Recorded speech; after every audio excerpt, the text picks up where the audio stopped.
Hey everybody, this is that drummer guy, and I am right here at Starbucks here in Minnesota with my good friend Jonah of Structure of Inhumanity and Pyramaze.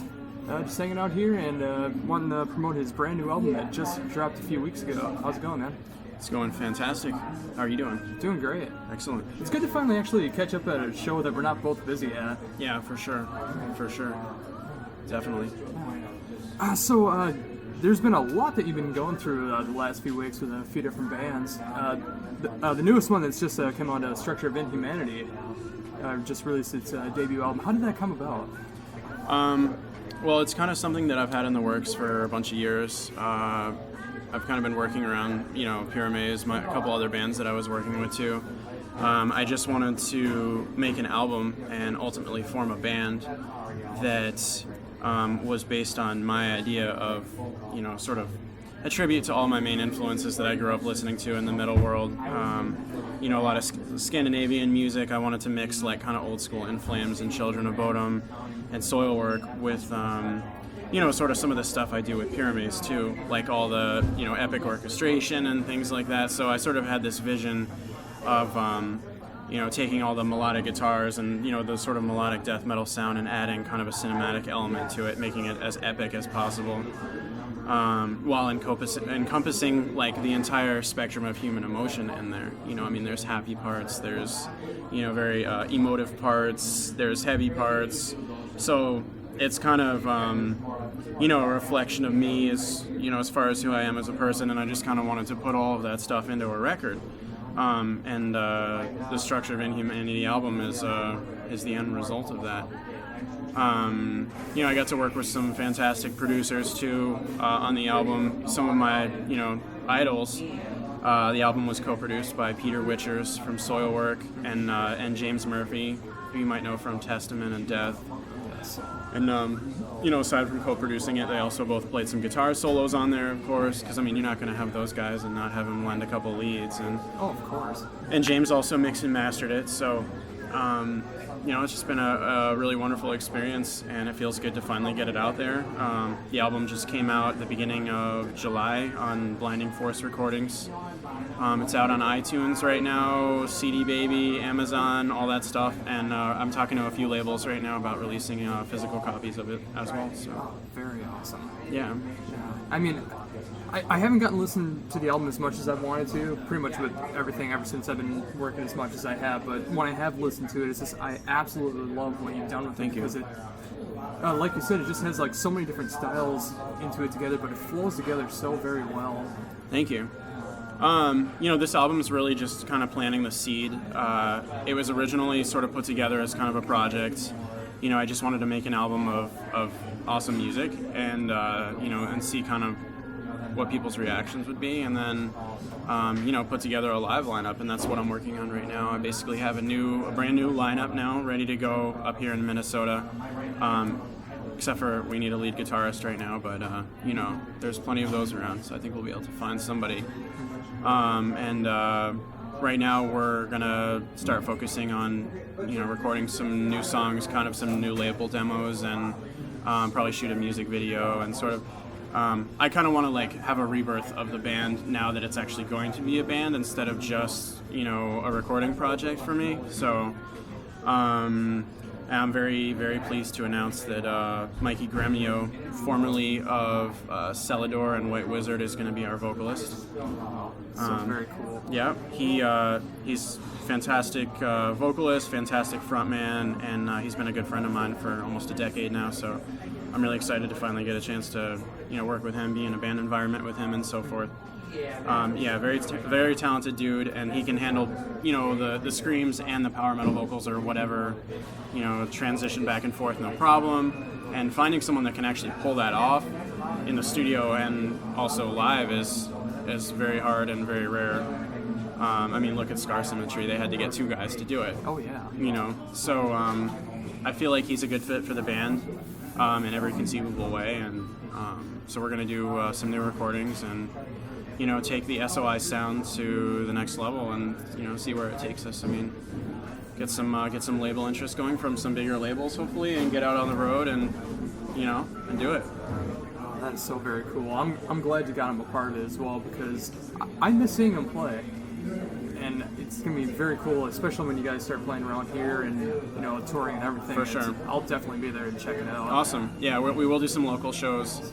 You got to do that, and we're going to start doing this Kickstarter thing too. It's kind of necessary for us at this point because albums are expensive to record and music videos are expensive to shoot, and we have to put our best foot forward all the time. We can't be recording some less than good demos or anything. So we're going to do the Kickstarter thing. We're going to have some t-shirt designs and stuff like that we'll be selling through that, and try to raise some funds and put out some more music. Very cool. Yeah, soon, probably this fall maybe even. So. Oh, very nice. I know it might be a bit soon to ask since the album just came out, but do you have any new ideas yet for the new album? Yeah, I mean, I have songs written, pretty much ready to go, and it's sort of taking the basic ideas from the first album and sort of our established sound and just growing from there.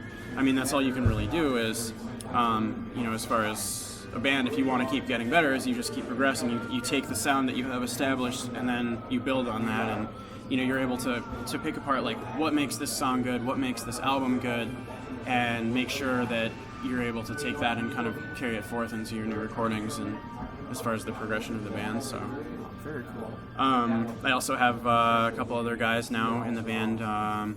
Eli, Pete, he was in Epicurean, and also a fellow by the name of Corey who used to play for I guess he's still kind of like finishing up some stuff with Luna Mortis, and he was also in Epicurean as well. So that's right. I have a drummer by the name of Keith who is moving up from Florida. Oh, very cool. Probably next month. So we're gonna go at it. We're gonna go at it hard, and see where it takes us. So do you have a timeline on when you'd maybe start to be able to get some shows in, maybe by the end of the year? I definitely think we'll have at least one show by the end of this year. I think that's actually a pretty good goal that you just set for us. So we'll try to live up to that, and and see what we can get going, because we definitely want to establish ourselves as a live unit too, and see how that goes. So. Very cool. Yeah. I mean, for as long as you've been up here, I've yet to see you play live, so I want to be able to see that happen very soon. For sure. I want to get back on stage. I've spent so much time in the studio the last year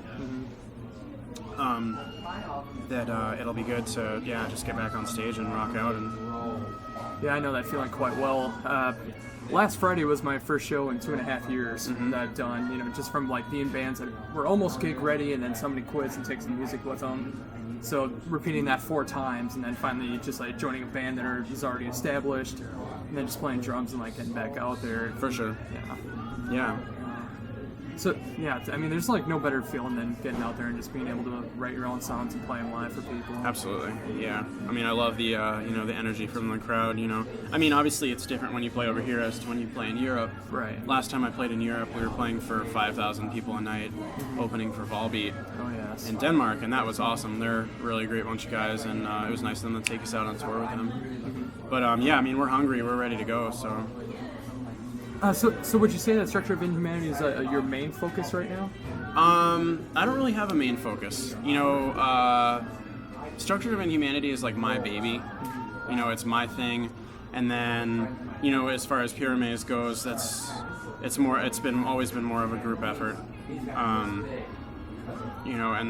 obviously Pyramaze that's kind of what I'm known for. That's been my main success in life. My heart and soul is with both of the bands. There's no competition there at all. And, the nice thing about Structure of Inhumanity being essentially my band is that, I can work it around Pyramaze stuff, and, there's never going to be any scheduling conflicts or anything like that, so... It's very good to hear that, too, because I know a lot of people who have to, fight to be able to have more than one band. But it's not easy, yeah. Yeah. But if you're able to make it gel with everything, then it's a great feeling, because then you can showcase every side of music that you want to play. Right. Yeah, I mean, that's kind of the thing. It's like when you look at metal, there's so many genres and subgenres and things like that. And, I like them all, so I want to play them all. So I've always kind of had these projects and wanted to do these different kinds of things, sort of techno industrial metal. I had some of that going for a while, and then melodic death metal, and then power metal, and just there's so much there. I was in a black metal band for a while that was just kind of for fun. We were kind of doing like a Spinal Tap black metal thing. You should look it up. It's called Legion of Karkaroth. It's pretty hilarious. That's awesome. Yeah, but we ended up sounding kind of like a mixture of like Dimmu Borgir and Graveworm. Maybe a little Cradle of Filth in there too. Yeah. I always liked that stuff, but I never really took it to the point where I was gonna be in a real actual like professional black metal band or something like that. Yeah. Even though I really, really do enjoy that style of keyboards. Oh yeah. Some great orchestration in black metal when it's done right. Yeah, when it's done right. Yeah. For sure, yes, and orchestration is my game. That's what I do, kind of. So absolutely, and so done so very well. Thank you. Thanks for saying that. Oh, not a problem, man. I mean, Pyramaze does have kind of a semi-new lineup going right now. From myself and Morton, the drummer, are the only original members from the Melancholy Beast recording, and then Toke joined after that. So. We've kind of been through the ringer, and it's been really nice to see all of the fans kind of come out of the woodwork that have been waiting so patiently for us to make this new album. I mean, Immortal came out in 2008, so it makes us all feel really good to see that, the fans haven't gone away, and they've, just been very patiently waiting, so, we want to reward them with an awesome album. Yeah. And I'm definitely one of those fans too. I mean, I kind of came late in the game. I mean, it was because of Matt Barlow that I discovered Pyramaze and then got it from Immortal, and it's just I loved everything about it, especially the keyboard work. Not just saying that because you're right here, but it's just I love what you do with Pyramaze. Thank you. And I've been waiting for a new album, and it's so glad to hear that you're getting it back rolling again. Thank you. I mean, I feel like the role that I play in Pyramaze is. Definitely a big part of the sound that we have, our established sound and so forth. I'm very influenced by film composers like Hans Zimmer is kind of a main one for me, but also like Danny Elfman, John Williams, Howard Shore, etc. And so kind of what I do is I just take my inspiration from some of my favorite movies and the soundtracks and so forth, and apply it to Pyramaze, and it works out really well. You know what I mean? So we have this sound that we've kind of been developing over the albums. I think Melancholy Beast was good for a debut, but I feel like our sound really started to get established with The Legend of the Bone Carver, and also because Toke played guitar solos on that album and everything like that, and put his stamp on it too. So, to me, like Legend of the Bone Carver was really sort of the seed that got planted for Pyramaze, and then. We are definitely progressing and growing as each album, comes along, and I'm really excited to get this new one out and have people hear it and, and see what we're capable of, especially now that Michael's no longer with us in the band, and, he was our main songwriter for the first 3 albums. This time it's been myself and Toke and Jakob Hansen, sort of splitting it up just about evenly. We each do about a third of the songwriting for this record, so but it keeps everything fresh. Oh yes. I mean, oftentimes in a band you'll have kind of one songwriter for everything, but us all bringing our ideas to the table and each contributing songs and bringing our influences and stuff like that is it's making this album very, very dynamic and fresh. But it still has a lot of that trademark Pyramaze stuff, of course, the orchestration and things. And I don't want to say too much about it because I want people to form their own opinions. But it sounds like Pyramaze, but a new and more powerful and maybe a little bit darker Pyramaze. So. Very cool. So without giving too much away about who you got for vocals, how would you say that the vocal capabilities are so far on the new album? I think that the vocals on our new album are the best yet, and I can say that with 110% confidence. It's amazing. I mean, the vocals are powerful and emotive, and it fits the music perfectly, and I feel like he in quotations is taking us to a whole new level. So I think fans of our previous vocalists are not going to be disappointed. So very cool. So, is there any talks about maybe say next year or something like that, getting Pyramaze back on the road? Definitely. We'll see what happens when we get this album out, and maybe I'd love to do some festivals. Get back on stage, especially in Europe and stuff. But a lot of people are screaming for us to come back to the States again. We have a huge Brazilian fan base that I wasn't really fully aware of.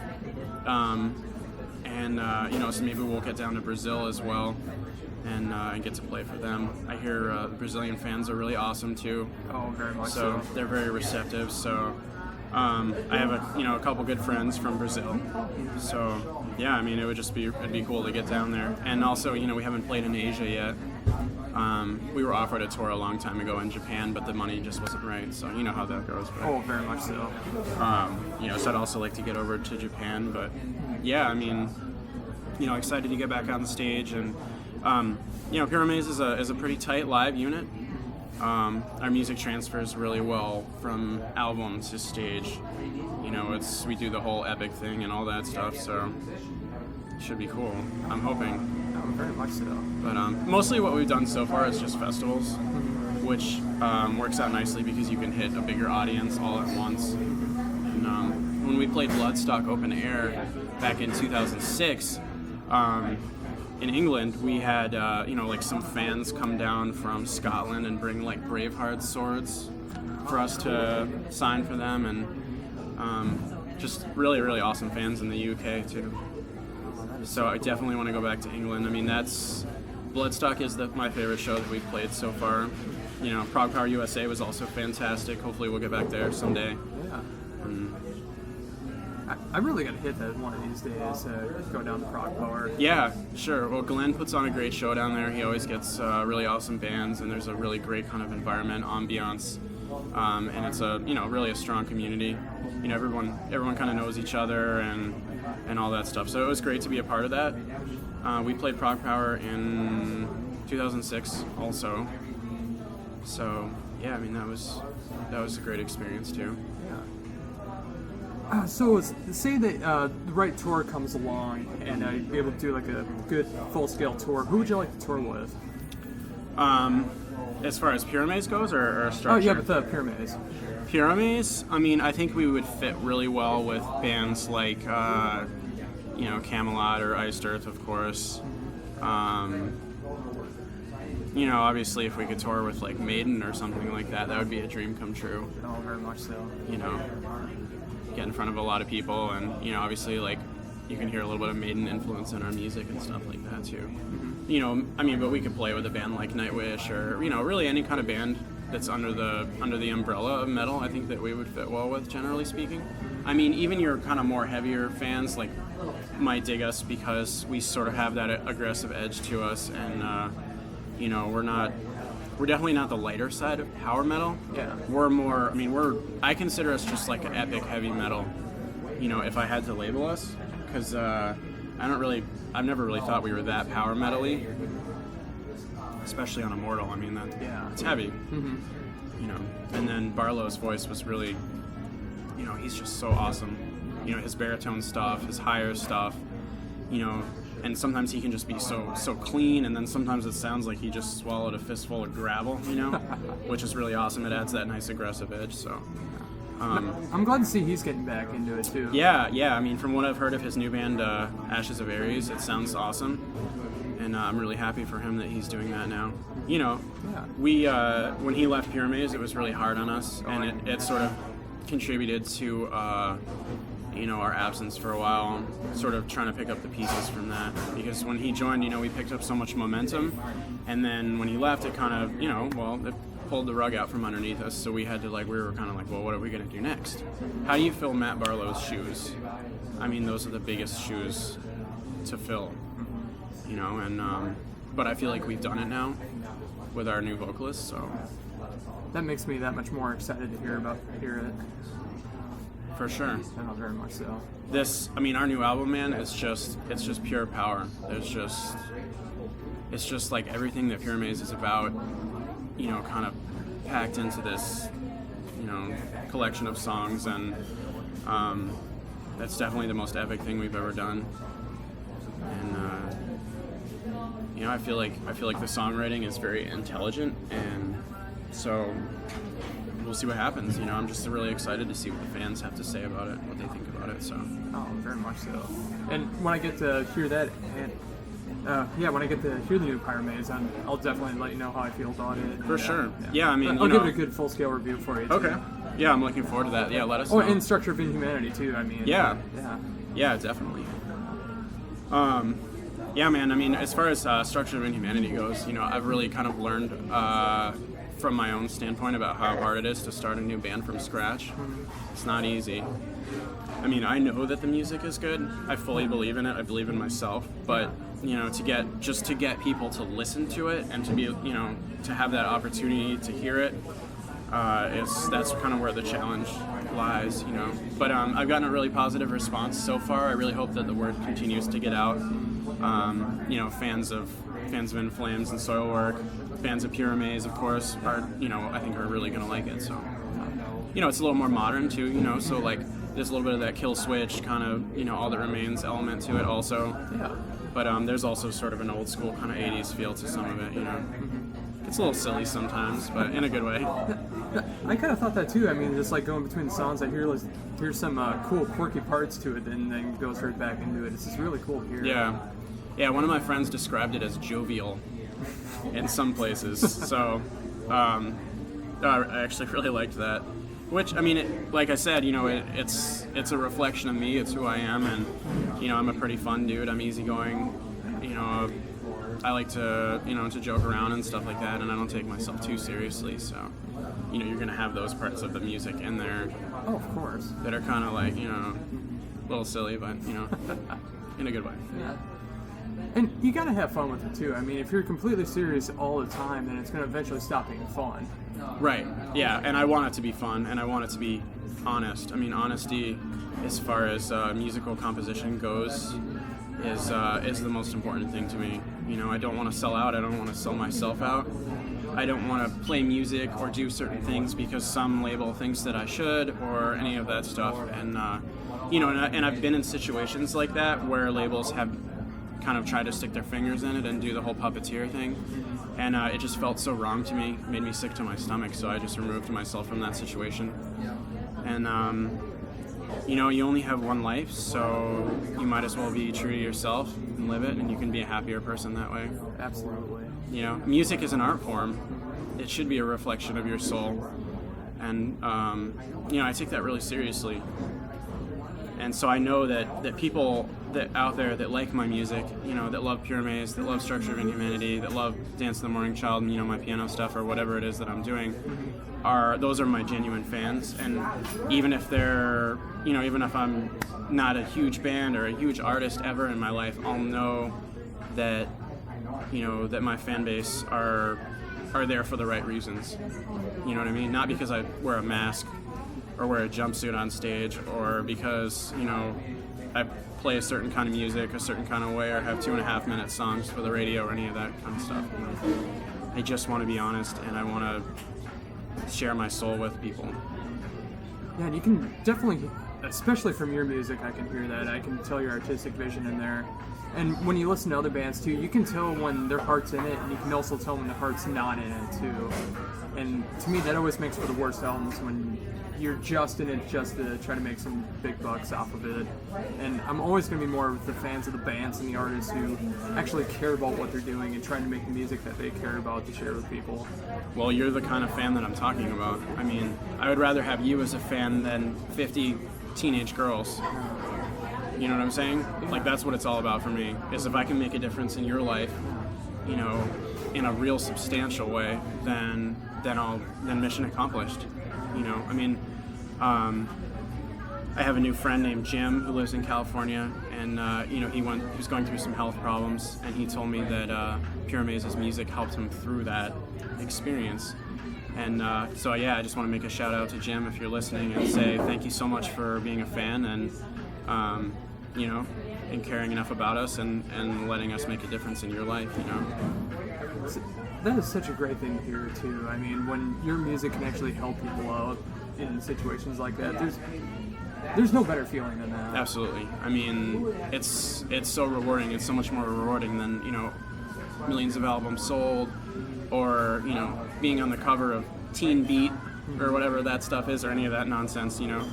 A couple years ago, we had a young fan who had a brain tumor, and he messaged us and told us that basically Pyramaze was his favorite band, and that if Pyramaze could overcome the struggles that we've been through as a band and continue on and make good music, then that was inspirational to him to be able to overcome his brain tumor surgery and all that kind of stuff. I mean, and what could be better than that? I mean, and that gives you the kind of meaning and substance that makes life worth living. Oh, very much so. So we're not in this to pursue some kind of like shallow rock star dream or anything like that. We just want to make powerful music for people that appreciate that kind of thing. Yeah, I mean, like here in America, you could sell out arenas if you want to, but if your heart's not in it, then what's the point? Yeah. I mean, I mean, there of course there's the money thing attached to it, but sure, it would just be like working a normal day job that you hate to do. Well, we all work normal day jobs. Yeah. I'm lucky. I actually like mine. Yeah. But I would rather work a normal day job for the rest of my life and be able to make the music that I want to make for the fans that I want to have than to be some kind of sellout or, to make music that some big corporation feels will sell more or whatever nonsense. Right. I just don't care about that. I don't. Yeah, I mean, like a good example on my end is just like, I know more about bands like Pyramaze and Structure of Inhumanity than anything that's currently on Top 40 Rock right now. It's like, I don't even remember what their names are or what their songs. I just know that they sound the same. I mean, with the music that you make, it's like, I actually know that you care about the music that you're making. You got the great dynamics, you got great styles that you're being influenced by and creating new styles from that. And to me, that's music that I care about, and I love showing off. Well, I appreciate that. Oh, not a problem. That means a lot. And you somewhat touched on it. I was going to bring it up as well. Is there going to be anything new from Dancing the Morning Child? Yeah, I started recording a little bit of music in the spring. Sort of my problem with that is like, and I don't even think it's a problem necessarily, is I'm only inspired to write my modern classical compositions in the fall. When the leaves are changing color, when sort of, the earth is sort of dying and that cycle is beginning again. The air is crisp, and so that's sort of my inspiration behind that. And, like for me to want to sit in front of my piano and compose and, create that side of myself as a musician, I really have to be inspired. But I just started working with a girl named Natalie, who's a very, very talented vocalist. And so I'm thinking that the next Dance of the Morning Child album is going to have a lot of female vocals on it, that we're going to sort of collaborate and see where that takes us too. So the next Dance of the Morning Child album is probably not going to be instrumental. So it'll be that emotive, kind of pretty piano music that I do, but with some really nice vocals on it, with some good lyrics. And I'm very glad to hear that. Yeah. It's nice to have that other side of my musicality to balance things out, because, I mean, as awesome as metal is, you sort of, you need the yin to the yang, so to speak. Yeah. You need that other side, and,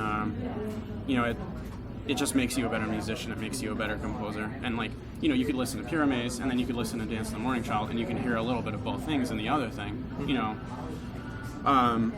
So, but yeah, a lot of people don't know about the Dance of the Morning Child stuff I do. It's not made to appeal to, like, the target audience of Pyramaze or anything like that. It's definitely not metal. It's instrumental. It's kind of stuff you listen to when you're having problems sleeping. When you want to just have some nice relaxing music on.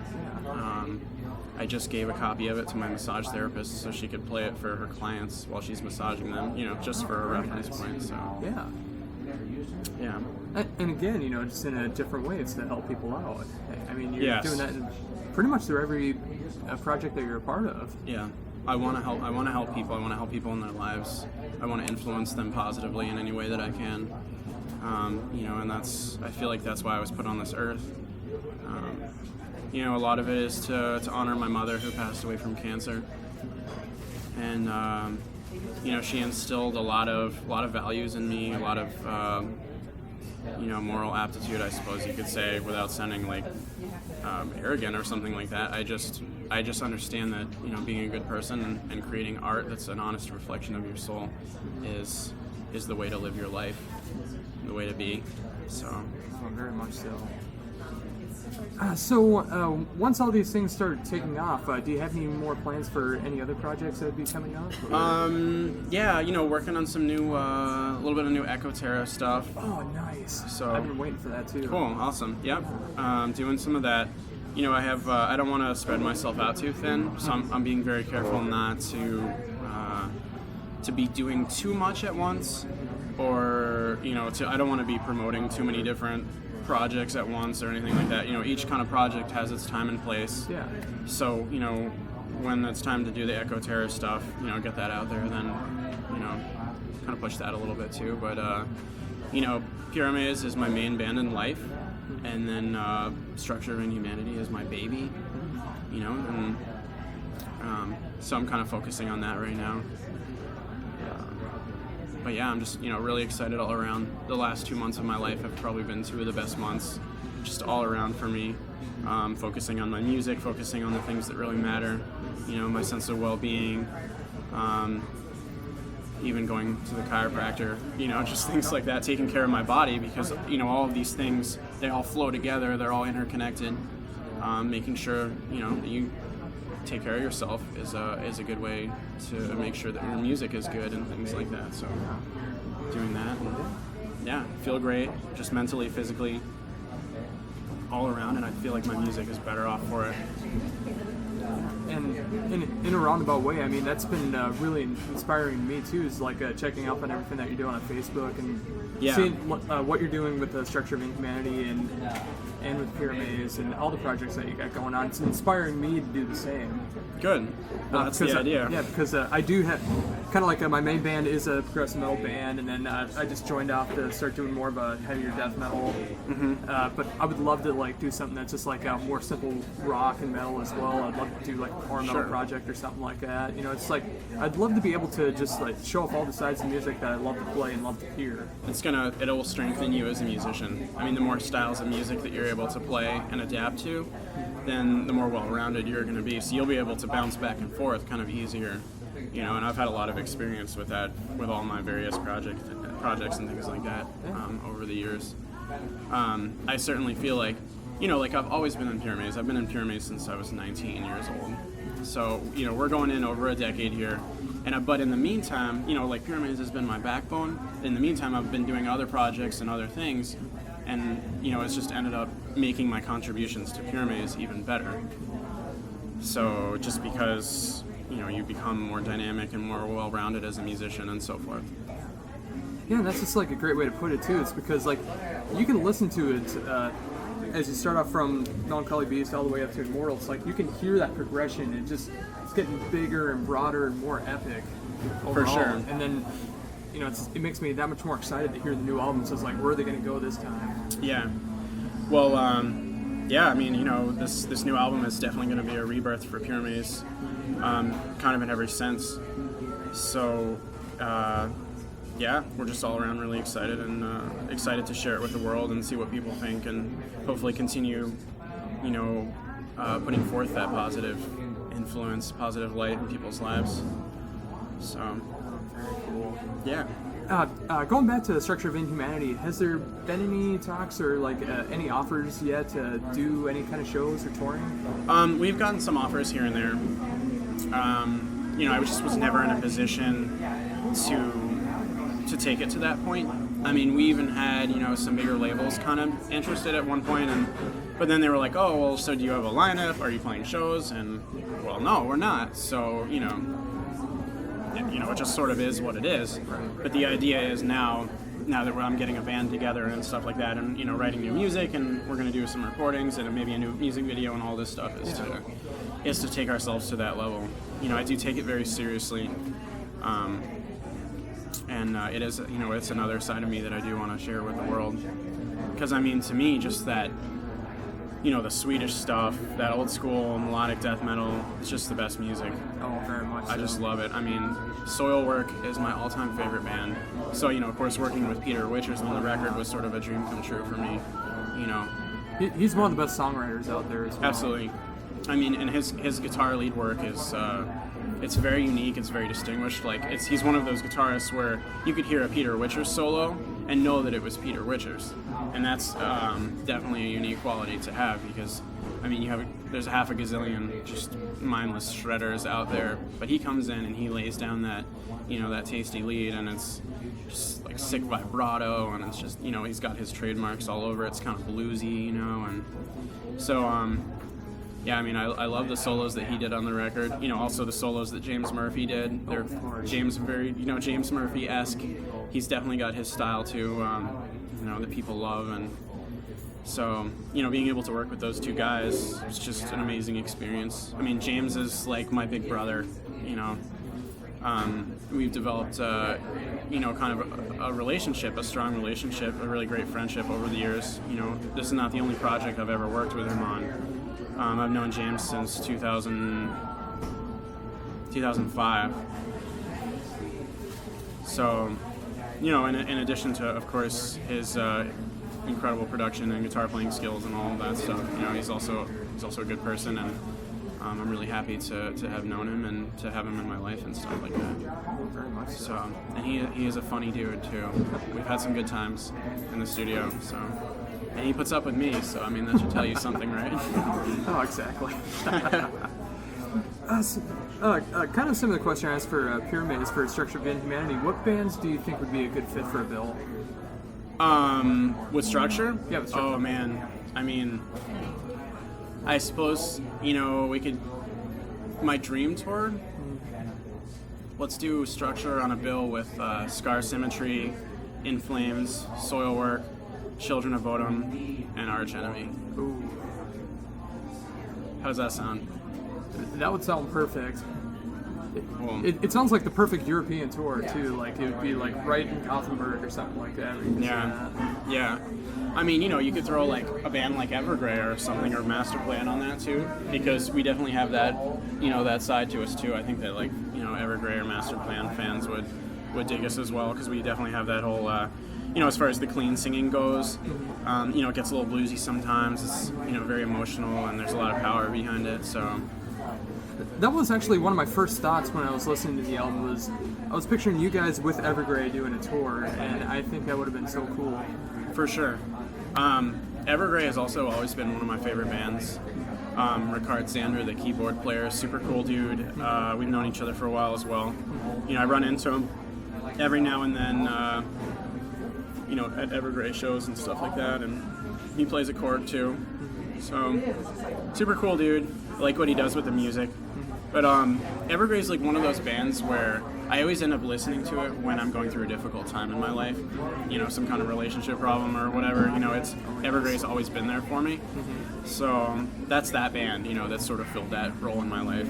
Honestly, especially through my teenage years, that's what Evergrey did for me. Recreation Day pretty much got me through like some of the worst times I've ever had. Dude, amazing album. Yeah.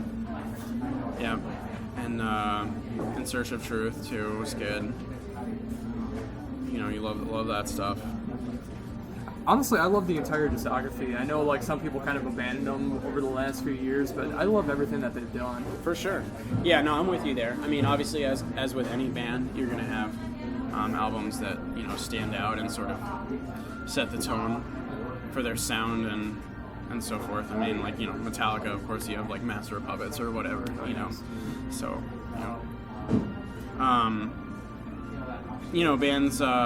bands should feel like they have the freedom to explore new territory and stuff like that. It doesn't always go, the best for them. Like that one Megadeth album, Risk, aptly titled, didn't go over too well. But, I mean, it's admirable still that, Mustaine had the guts to explore some new territory. Well, I've always had this theory in my mind. I pretty much stole it from Family Guy, but the whole Spider-Man thing, everybody gets one. Everyone gets like one, like one lower album that they can get away with and still be a great band. Yes, for sure. And we haven't done that yet with Pyramaze, and I don't even want to say yet because hopefully we don't do any album that pisses fans off. You know, I really feel like this new album is going to appeal to, you know, fans of our older stuff of Melancholy Beast and Bone Carver, also fans of Immortal, of course, but that will also gain some new fans as well. So it's you know, it's got all the trademark Pyramaze stuff in there that everyone loves, and then you know, we're gonna grow though. And get better. Yeah, I mean, as long as you don't have the Saint Anger snare or anything like that, I think you guys will be just fine. Yeah, no, Lars came in and he had a paint can and a drumstick, and he wanted to, you know, bang on some paint cans, but we told him we'll save that for the next record. Yeah. So.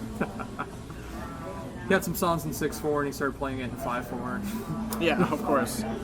All that good stuff. So just to bring things back around here again, is there anything else that you wanted to bring up that I haven't brought up yet? I don't know. I'd like to thank my chiropractor, Dr. Dan, over at Life Clinic for fixing my back, doing a great job on that, trying to get me back in the swing of things, you know. Very cool. Bending over that piano or that keyboard all the time takes a toll on your spine. So. Oh, I can imagine, yeah. Yeah. Yeah, it's just like when we watch Children of Bodom, I understand why he has the keyboard tilted the way he does, too, yeah. So he doesn't have to bend over. Yeah, well, I mean, there's a couple advantages to that. I mean, the showmanship element, so people can actually see what you're playing. Mm-hmm. And then, I mean, the wrist positioning, I mean, when you're playing with your wrist bent, it's uncomfortable, and you can probably get carpal tunnel, I would imagine, eventually. So I certainly enjoy it. I want people to see what I'm playing, what I'm doing, because, you know, otherwise it's just music. You know, it's not... They're there to see a show, so I'm going to give them a show. Yeah. You know, and that's why, you know, tongue-in-cheek here, why I also play the guitar sometimes. Oh, yeah. It's super fun to be able to get out from behind the keyboard and run around on stage a little bit, you know, like an idiot, and, you know, shred it up on that thing. So that certainly has its time and place as well. God, now I can't wait to see that live. For sure. Yeah, I mean, I'll probably bust it out sometimes with SOI. Also known as Structure of Inhumanity, but that's a long name, so sometimes I just call it SOI. But maybe for the more jovial songs. Yeah, I'm just picturing that in my head right now. I mean, it's like I got the stage show just like pictured in my head right now and seeing you running around with the guitar. Yeah, no, people seem to like it. I mean, I haven't really done that in any of like the bigger shows, you know, that I've done so far. I've kind of kept it a little more traditional with the, you know, the keyboard or the keyboard tilted forward or whatever. But who knows, you know? One more question I had for Structure of Inhumanity Live. Would you just be sticking to everything from this album and what will eventually become the next album, or would there be like any chance of covers or anything like that? I mean, it's always possible. I mean, you know, there's always all these awesome 80s songs that, you know, you're kind of tempted to cover. We were going to do a cover of that Maniac song. But then, and we demoed it up and everything, but then Firewind released it, and I was like, oh man, that's kind of a bummer, because, you know, our version was going to be cool too, but since they just did it, we're not going to, you know what I mean? But I mean, there's some other songs out there that I'd certainly like to do. You all should check out the Arcis's cover of Sunglasses at Night. I was just going to bring that up too. Awesome cover. They really killed it on that, and it's pretty funny, but it's also very, very awesome. Oh yes, it's brutal but funny at the same time. I would way rather listen to their version than the original any day. So I mean, and that's, you know, that's a sign of a good cover. Yeah, when I was talking to Arsis back a few months ago, I was telling him about how much I love their cover, and he says, like, you're one of the first people on tour to tell us that. Usually we've been getting told how much people hate the song. Oh, what? Yeah. Oh my god. Well, you know. Well, it's like the old school fans of Arsis who don't have a sense of humor. Those are the ones telling them that. Oh yeah, the guys that just stand there at the shows with their arms crossed. You know, that whole thing. If you play anything past Swear the Nightmare, I hate you. Yeah, then you're not cult and true, or whatever. See, I can never be one of those fans. It's like when I love a band, I want to hear everything that they have to offer. I just don't want to just hear like the early stuff or the brand new stuff. I want to hear it all. Right. Yeah. You want to encompass the whole career, the whole discography. Yeah. See what a band's all about. Yeah. Absolutely. Well, I just gotta say it's been fantastic here, sitting down here. Feeling is mutual. And thanks for the drink again. This Of has course. been fantastic. Absolutely, yes. It's Checks in the mail, Starbucks.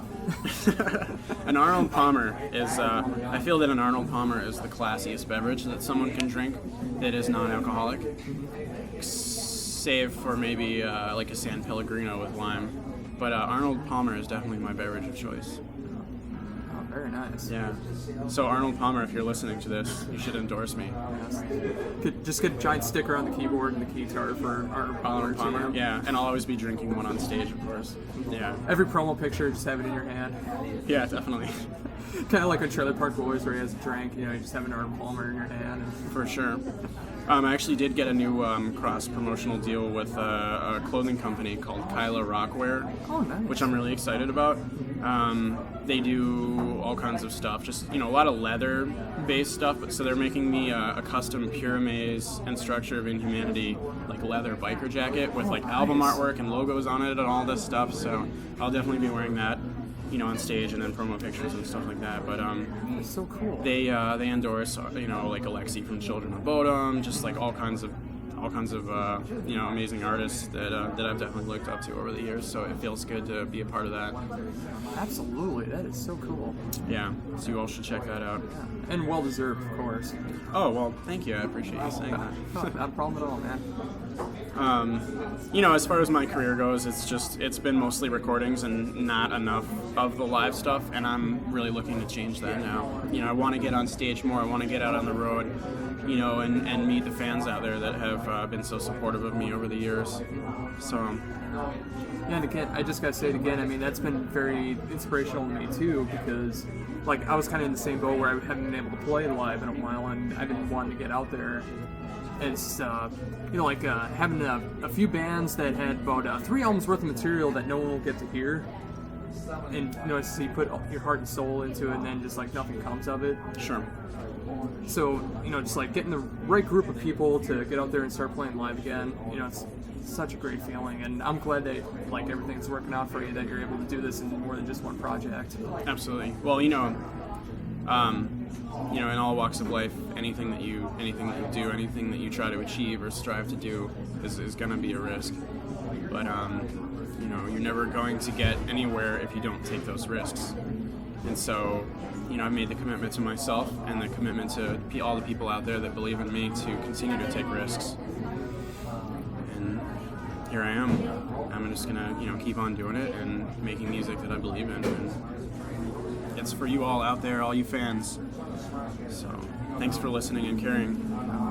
And thank you for providing such great music to listen to. My pleasure. And make sure to check out Structure of Inhumanity and Pyramaze, Dance in the Morning Child, and everything that you've done. Thank you. Certainly. It's all fantastic stuff all across the board. Appreciate it. Oh, not a problem, man. And thank you for wanting to do this interview. I've Absolutely. been wanting to ever since I found out that you moved up here, so I'm glad we're finally able to do it today. Yeah, definitely. Gotta make time for it. So. I gotta do it again. Sure thing. Yeah, maybe we could do a little follow-up when the Pyramaze record comes out or something like that. Sure. So, Cool, man. yeah. So once again, thank you for being a part of this. Jonah from Structure of Inhumanity, Pyramaze, Dance in the Morning Child, and so many great, fantastic stuff that you've done. And this is That Drummer Guy. Thank you.